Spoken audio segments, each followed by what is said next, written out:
사무엘하 15장 말씀 함께 나누겠습니다.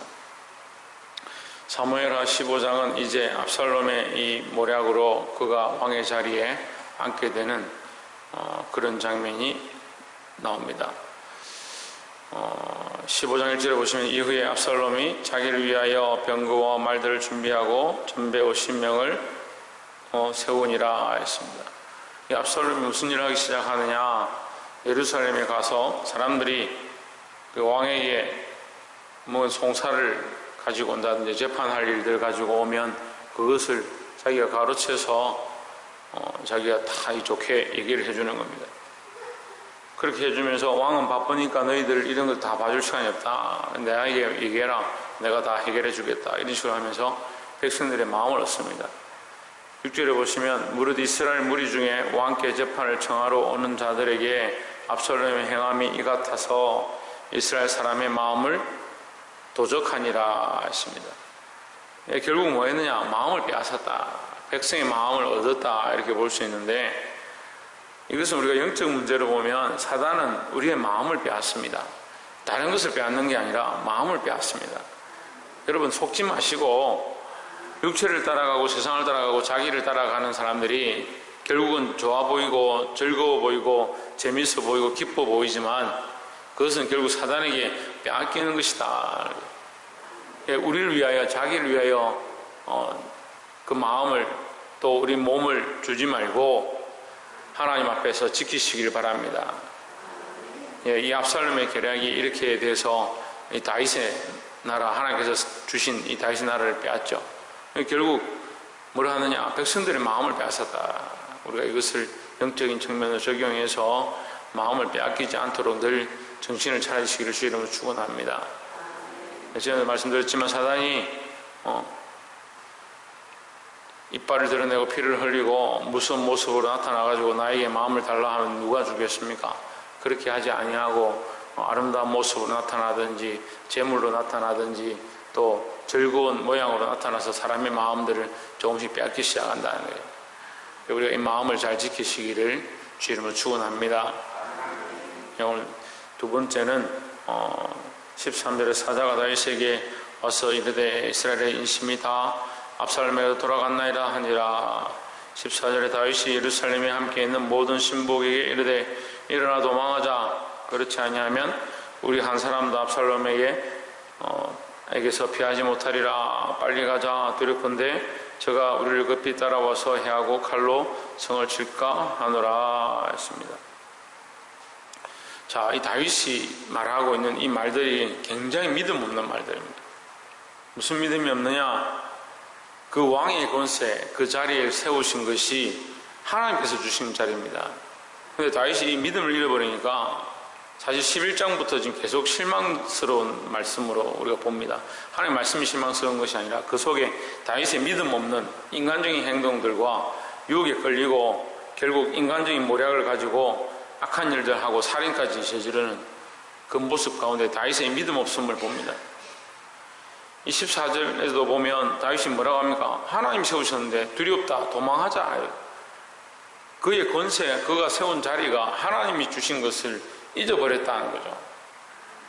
여러분, 우리가 하나님 주신 것을 사람에게 빼앗기면 안 됩니다. 아까도 말했지만 우리가 마음을 빼앗기면 안 되는 것처럼 우리가 하나님께로부터 받았습니다. 우리의 몸도 하나님께로부터 받았고 우리 인생도 하나님께로부터 받았습니다. 누구의 것이냐? 하나님의 것입니다. 우리가 두려워하고 우리가 걱정하고 근심하고 또한 그런 미혹에 이끌려서 마음을 빼앗기고 몸을 빼앗기고 결국 어떻게 하느냐? 두려워한다네. 이것이 누구에게서부터 왔느냐? 하나님께로부터 왔다. 그건 하나님의 것이다. 하나님께서 나를 세우셨고 나를 인도하셨다. 이것을 잊어버리면 다 잃어버린 것이다 하는 거예요. 정신을 차리고 이 다윗처럼 두려워서 떨면서 성을 도망치는 모습을 우리가 똑같이 그 전체를 밟지 않도록 마음을 지키고 믿음을 지킬 수 있는 자들이 되기를 주의 이름으로 축원합니다.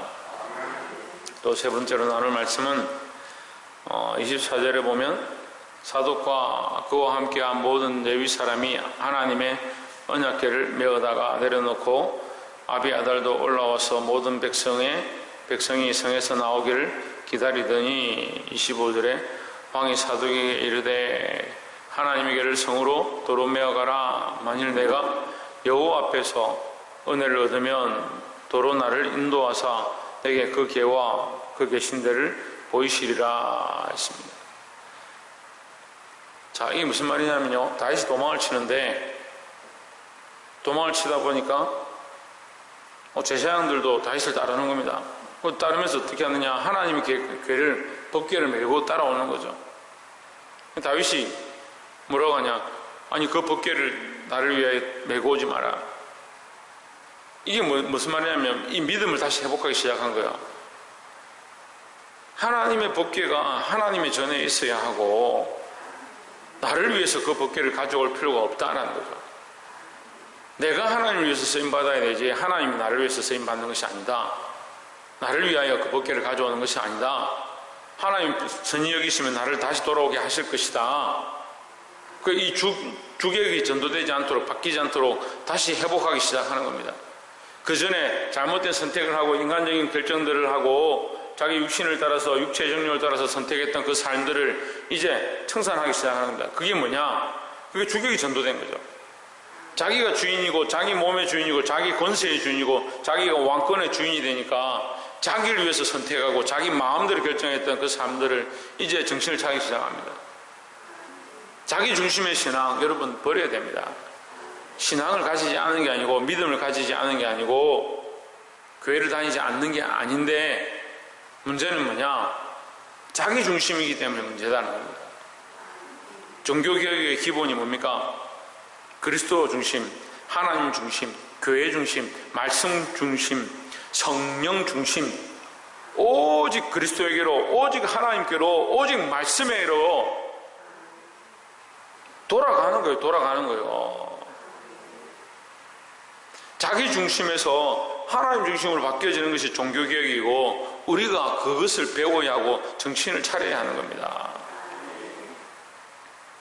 사랑하는 성도 여러분, 오늘 다윗이 이 피난 가운데 정신을 차리고 내가 내 중심이었구나, 나를 위해서 결정했었구나 했던 그 삶을 이제 깨닫고 회개하고 회복하고 돌이키기 시작한 것처럼 이 믿음의 회복이 일어나기를 주의 이름으로 축원합니다.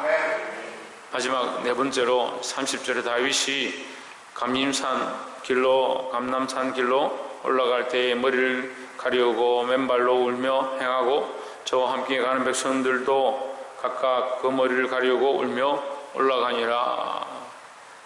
31절에 혹이 다윗에게 고하되 압살롬과 함께 모반한 자들 가운데 아히도벨이 있나이다 하니 다윗이 이르되 여호와여 원컨대 아히도벨의 모략을 어리석게 하옵소서 하니라 했습니다. 자, 30절부터 이제 마지막까지의 이 모습이 정말 다윗의 모습인 것 같습니다. 다윗이 뭘 회복하느냐? 기도를 회복합니다. 기도하기 시작하는 거죠. 지금까지는 기도하기보다 나는 이렇게 하면 된다, 이렇게 해라, 결정하고 재판하고 자기 뜻대로 행하는 그런 왕권만 드러냈습니다.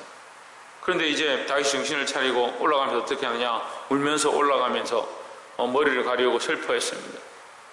근데 이 슬퍼하는 것이 단순히 왕위를 빼앗겨서 슬퍼하는 것이 아니고 자기의 죄를 회개하고 하나님께 기도하기 시작하는 겁니다. 기도하고 시작한 지 어떻게 하느냐? 31절에서 혹이 다윗에게 고하되 압살롬과 함께 모반한 자들 가운데 아히도벨이 있나이다 하니 다윗이 이르되 여호와의 원컨대 아히도벨의 모략을 어리석게 하옵소서 했습니다. 그 전에 같으면 이 아히도벨이 어떻게 나한테 이렇게 할 수 있느냐? 내가 그에게 한 게 얼마인데 나한테 이렇게 할 수 있냐? 이렇게 하면서 원망하든지 아니면 사람을 시켜서 그럼 아히도벨의 목을 가져오너라, 그럼 상을 주겠다, 이렇게 할 수 있습니다. 다윗이 어떻게 합니까? 하나님께서 하시길 원한다. 여호와께서 하나님께서 원하시면 아히도벨의 모략을 어리석게 하실 줄 믿는다라는 겁니다. 그럼 기도 가운데 수가 나고 기도 가운데 길이 나고 기도 가운데 피할 길이 있는 줄 믿습니다. 기도하지 않고 무엇을 할 수 있습니까? 기도하지 않는 자들은 자기 중심대로 사는 겁니다. 자기 생각과 자기 결정대로 사니까 기도할 필요가 없죠. 내 중심과 내 생각으로 결정하면 되는 거죠. 그렇지만 믿음이 회복되어지고 하나님 중심이 되어지면 뭐 할 수밖에 없습니까? 기도할 수밖에 없습니다. 왜요? 하나님 중심이니까. 내 뜻을 구하는 것이 아니라 하나님 뜻을 구하고 하나님 뜻이 무엇인가 묻고 그 말씀대로 살 수 있는 방법이 기도라는 겁니다.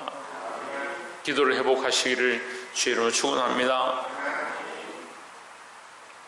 32절에 다시 하나님을 경배하는 마루턱에 이를 때에 아렉 사람 후세가 옷을 찢고 흙을 머리에 무릅쓰고 다윗을 맞으러 온지라 했습니다. 34절에 보시면 그러나 내가 만일 성으로 돌아가서 후세에게 하는 말이죠. 다윗이 후세에게 압살롬에게 말하기를 왕이여 내가 왕의 종이니이다.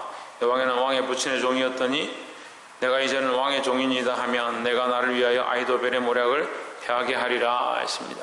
이 다윗이 지혜를 짜서 예언하는 것처럼 얘기하는데 실제로 이렇게 되죠. 아히도벨의 결정적인 모략을 짤 때 후세가 이것을 무력하게 만듭니다.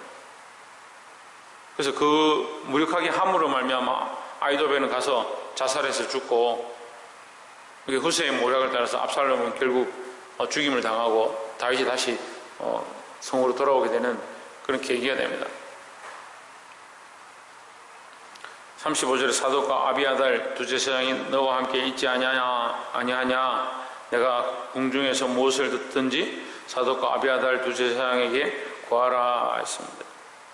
나중에 결국 이 사독과 아비아달이 이 다윗에게 전령을 보내주고 얘기를 전달해주고 하면서 예루살렘의 동향들을 다 보게 하는 그런 일들을 합니다.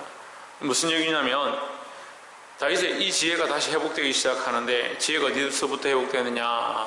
믿음 회복부터 시작되어지고 믿음이 회복되니까 기도가 회복되어지고 기도가 회복되어지니까 지혜가 회복되었다라는 겁니다. 말씀을 맺겠습니다. 사랑하는 성도 여러분, 마음을 빼앗기면 안 됩니다. 마음을 빼앗기지 말고 자기중심적인 신앙을 버리고 결국 마음을 빼앗겼으니까 자기중심적인 신앙이 되는 거예요. 생각을 빼앗겼으니까 자기를 위한 생각들을 하는 겁니다. 생각과 마음을 지키는 겁니다. 어디로 지킵니까? 오직 그리스도에게로, 오직 하나님께로, 오직 말씀에게로, 오직 성령에게로 이끌리는 삶들을 살아야 할 줄 믿습니다. 믿음을 회복하십시오. 기도를 회복하십시오. 그렇게 할 때 하나님 주시는 거룩한 지혜로 분별하며 승리하며 나아갈 줄 믿습니다. 기도하겠습니다. 이 시간을